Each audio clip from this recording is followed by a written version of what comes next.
Ada di absen kasih nilai yang bagus. Kasih nilai yang bagus buat Eval. Kalau gelap itu kelihatan maksudnya. Kelihatan Bu. Cuma ini nyalain deh. Nah, yaudah gini aja. Kalau gelap banget kan jadi Udah. Aman. Sama aja. Malah digelapin lagi sama. Assalamualaikum warahmatullahi wabarakatuh.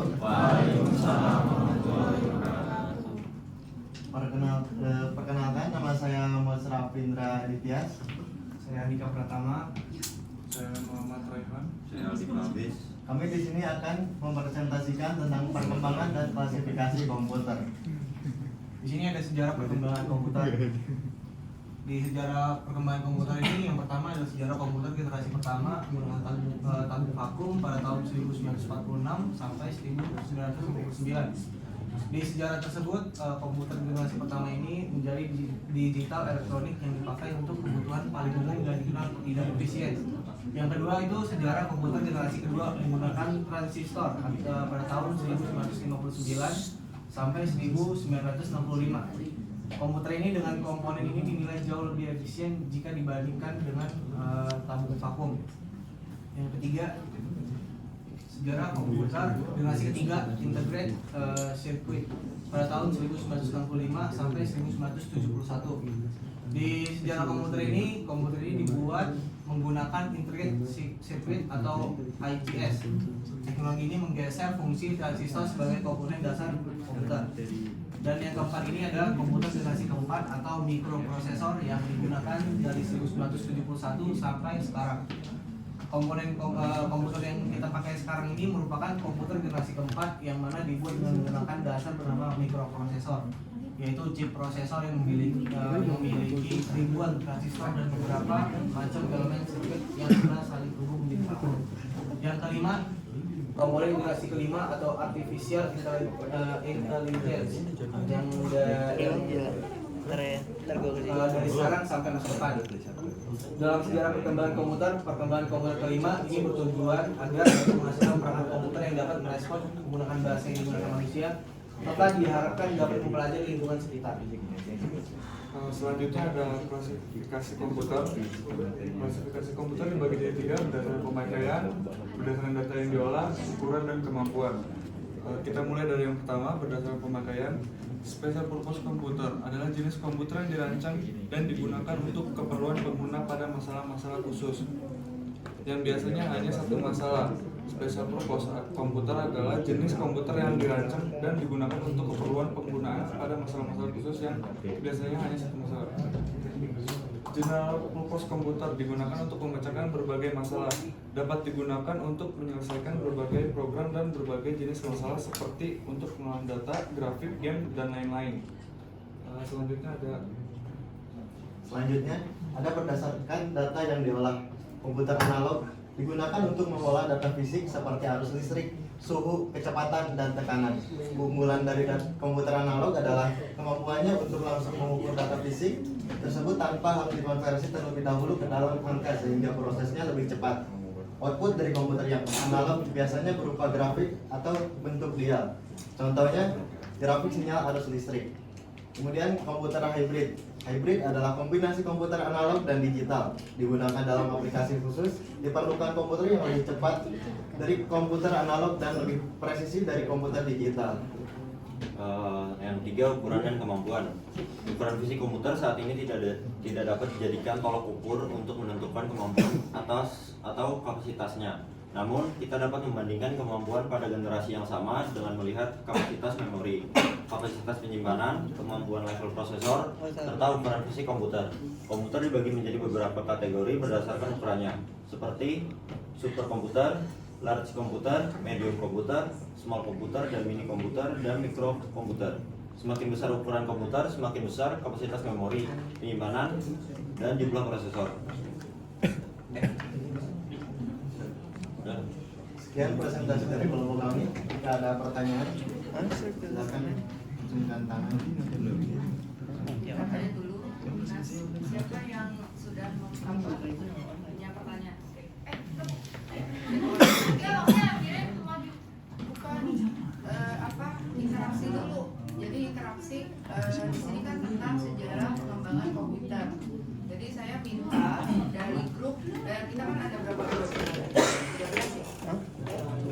Mas pas ya. Karena banyak kampus di kelas saya. Jadi artinya perwakilan dari grup yang tidak maju itu kasih satu pertanyaan yang ada hubungannya dengan materi ini gitu. Terserah bebas pertanyaannya. Jadi nanti itu masuk penilaian juga. Kalau nggak ada pertanyaan ya berarti kan ada sesuatu nih gitu. Jadi kan karena kita baru pertama ya, jadi artinya kamu belum tahu itu apa untuk misalnya interaksi antara kalau kita melakukan namanya presentasi gitu kan, itu harus ada feedback. Jadi nggak cuma ngomong dan selesai, ada. Oke, kira-kira ada yang mau apa? Ya mungkin dikasih setiap ini kan adanya 4 pertanyaan lah yang sederhana-sederhananya aja. Tadi kamu lihat clue-nya apa, kamu tanya balik. Jadi kadang-kadang orang bertanya itu susah ya kan. Jadi belajar bertanya aja susah apalagi jawabnya gitu, ya kan. Jadi kalau misal ada pertanyaan yang sederhana aja, jadi apa? Tidak bertanya tentang apa tuh yang komputer pertama tuh. Itu NIK ya, itu fungsinya tuh untuk apa aja sih? Tabung vakum tuh, maksud tabung vakum itu apa ya? Apa komputernya tidak seperti sekarang itu kan PC saja dan monitor. Jadi tabung untuk maksudnya generasi pertama itu menggunakan tabung. Jadi komputernya itu dalam bentuk tabung yang besar. Yang isinya itu apa? Isinya Isi cahaya. Isinya komponen. Tapi komponennya pasti beda ya. Biasanya komponen komputer yang masih jadul.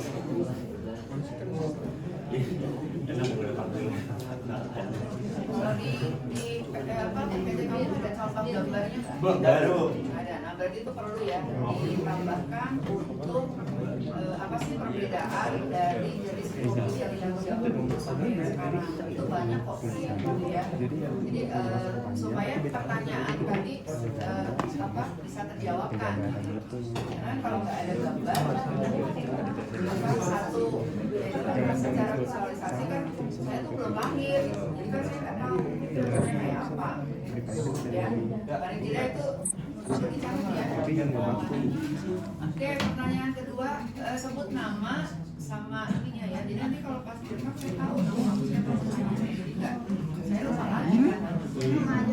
Ya nama boleh apa? Ya berdiri juga boleh. Udah belum? Belum. Mau Belum. nanya, nama saya Nabila Radianti.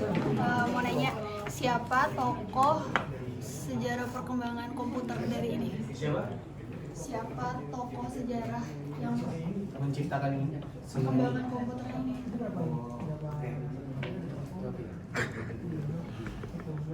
mau ditampung dulu, tanya semua baru jawab. Kalau ditampung Oh dulu iya boleh nggak? boleh. Dua lagi pertanyaan, dua lagi. Supaya ada persiapan kalau Tanya misalkan lu. memang materi Iya, yang gitu. belum ada. Bangga, boleh. Oke. Berdiri Pak, berdirinya. Berdiri. Saya Muhammad Rangga dari Dua. Saya mau bertanya, untuk komputer yang modern itu, komputer modern pertama itu buatan apa? Dari mana? Modern pertama. Iya, komputer modern. Siapa yang buat? Maksudnya yang generasi pertama apa modern pertama? Maksudnya modern pertama gimana? Kan maksudnya kan tabung. Iya. Terus yang setelahnya sekarang masih digunakan. Berarti yang maksudnya model yang sekarang? Ya. Yang menciptakan siapa? Oh. Ditampung dulu.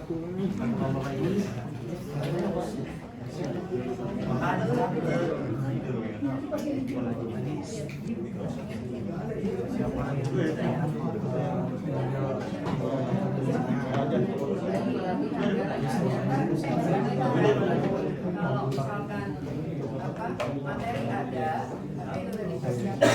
Jadi sebenarnya kalau kemarin senang ya, saya ada beberapa trik untuk kayak diskusi kelas. Artinya setiap anggota di kelas itu bisa saling membantu gitu loh.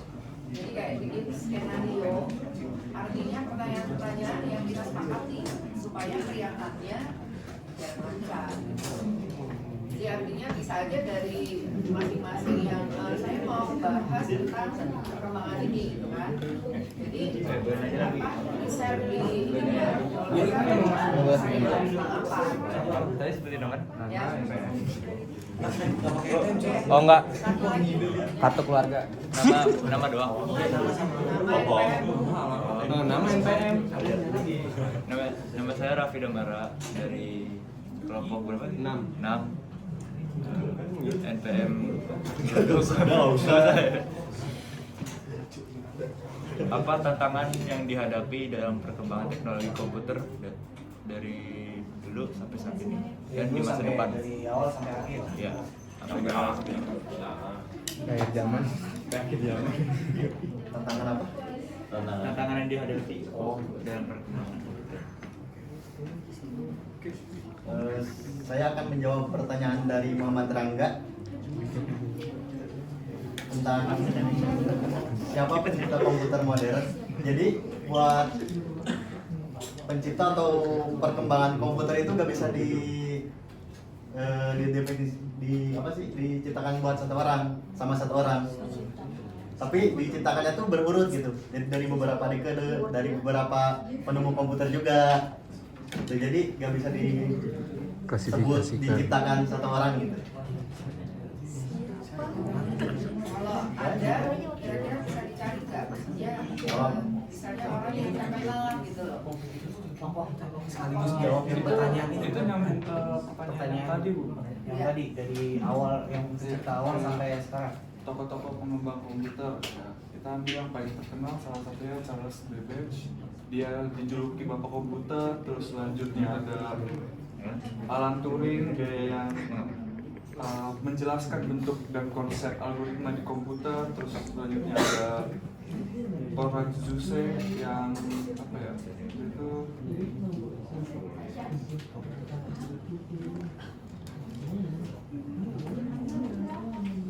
dia salah satu orang yang bisa bahasa penggunaan tingkat tinggi dan terkompleks yang ada di dunia, yaitu contohnya 3 dari itu lah. Jadi kalau yang saya tangkap ya dari 3 orang itu, saya yang paling sering kalau kita perkuliahan gitu ya, itu namanya Alan Turing. Jadi dia menciptakan mesin kalau kita belajar mesin automata itu ada dari 4 mesin, itu salah satunya adalah si Alan Turing tadi. Jadi nanti kamu ada mata kuliah setelah mungkin semester 6 kayaknya, itu ada mesin bahasa automata. Nanti pasti ketemu sering mesin Turing gitu. Nah itu salah satu penggagas komputer zaman zamannya pada saat itu. Jadi kalau sekarang kan udah perubahannya udah berbeda jauh ya. Artinya dari yang zaman saya aja tahun 90-an ya, dengan tahun 90-an itu di Indonesia baru bisa dihitung jari gitu loh. Dia modelnya dalam bentuk ATXT gitu. Kamu kalau ngebayangin komputer itu yang kayak TV tapi udah gitu belakangnya itu kayak gedung gitu ya, itu modelnya kayak begitu. Jadi kalau kita mobile itu agak berat ya bawahnya. Jadi ya, tapi kalau misalkan memiliki komputer itu udah kayak sesuatu lah ya. Pada zaman dahulu kala, misalnya pada zaman saya 90-an itu, saya kuliah di FKUI, itu jurusannya matematik tapi bidangnya komputasi. Jadi kalau kita mengerjakan program, nggak punya komputer istilahnya PC ya di rumah, itu mau ngerjainnya di mana gitu, nggak ada tempat istilahnya penyewaan gitu, nggak ada internet gitu loh. Jadi memang ya bisa dihitung jari, jadi antrian gitu loh. Jadi yang sesuatu yang ya pada saat itu ya termasuk mahal lah ya, tapi dengan saya jadi ingat jadi zaman saya dulu gitu loh. Karena mau skripsi tiba-tiba orang tua saya beliin kayak PC XT itu juga cepet banget berubahnya gitu loh. Jadi baru dipakai setahun 2 tahun itu ada lagi yang versi yang lain yang ini udah ketinggalan dan harus dirubah, upgrade dan seterusnya gitu. Nah itu yang kadang-kadang perkembangan komputer di Indonesia, termasuk ini yang agak nggak terlalu jauh lah gitu loh. Jadi tapi kalau sekarang kan dan merata ya. Jadi artinya kalau orang lihat merek-merek tertentu ya, artinya bukan adalah masyarakat atau apalah segala macam, itu udah dari semua kalangan kan. Misalnya sekarang karena online aja semua orang misalnya waktu kuliah online itu mau nggak mau wajib ya kan, karena perkuliahannya menggunakan perangkat tadi. Oke, yang lain tadi ada pertanyaan lagi? Ada. Tadi kelompok 2. Iya, oke. Nanti dicatat ya, jadi nanti artinya di PPT tadi pertanyaan apa saja, lalu jawabannya apa, supaya nanti di UTS semuanya yang kejadian pada saat ini itu ya, jadi nambah nilai lah. Artinya yang bertanya sama jawabannya itu tadi. Berarti nanti ngirimnya video sama PPT. Jadi tanya jawab itu ya. Tugas 1 itu dalam PPT-nya, PPT sama ininya aja, apa namanya, ya pertanyaannya di dalam itunya aja langsung ada pertanyaan tentang ini gitu kan, sesuai jawaban kamu apa. Nah nanti kalau di situ tadi ada yang kurang lengkap karena kan kita dadakan nih ya, misalnya persiapan ini kan mungkin belum final gitu, itu bisa ditambahkan gitu ya. Jadi nanti saya lihat, oh ternyata lengkap ya, nilainya udah grade-nya masuk mana nih, 80 ke atas, apa 70 ke atas gitu, modelnya seperti ini. Karena dilihat dari materi dan apa interaktif tadi gitu. Oke, sekarang saya akan menjawab pertanyaan dari kelompok 2 tentang tantangan terhadap komputer dari zaman dulu sampai sekarang. Yang pertama tantangannya adalah keterbatasan teknologi. Jadi yang namanya zaman dulu ya, teknologi juga sangat terbatas, terus juga mahal. Terus yang kedua, tantangan sumber daya, kayak sumber daya listrik, terus kayak pendinginan. Mungkin zaman dulu belum ada pendingin kayak sekarang gitu ya. Kan namanya komputer cepat panas ya. Iya. Terus yang ketiga, tantangannya keamanan. Jadi sering ada hacker-hacker kayak gitu, keamanan cybernya sangat rentan lah. Terus yang keempat, ada kebebasan dan privacy. Jadi ini tentang kebebasan berekspresi. Jadi di zaman sekarang mungkin kebebasan berekspresi sangat terbatas ya. Bukan sangat terbatas tapi ada batasnya gitu ya. Terus yang kelima, ketergantungan dan dampak sosial. Jadi banyak ketergantungan, misalnya kita nih ketergantungan TikTok terhadap teknologi gitu-gitu. Jadi kayak gitu tantangannya. Jadi ada dampak negatif yang dirasakan lah. Gitu. Itu oke. Cukup? Oke, cukup. Terus satu lagi tadi ada ya udah. Kelompok 3 Ya apa? udah. Hah? Kelompok 3. Apa? Tadi kan banyak. Yang mana? Yang apa yang komputer pertama itu apa? Udah Kan tadi udah dijawab tadi kamu. Contohnya tadi ENIAC itu komputer yang dikembangkan oleh Amerika. Capek puasa. Tadi yang nanya ENIAC itu komputer, jadi program, coba saya satu deh. Tuh, contohnya karena program programnya itu kayak komputer menggunakan tabung vakum. Gitu itu dulunya dipakai buat Amerika. Buat apa gitu? Masak. Iya. Dilempar-lemparin ya. Udah ya. Sekian dari kelompok kami. Mohon maaf terhadap salah-salah. Gak bisa gue bahasa Inggris. Oke, kita close ya. Untuk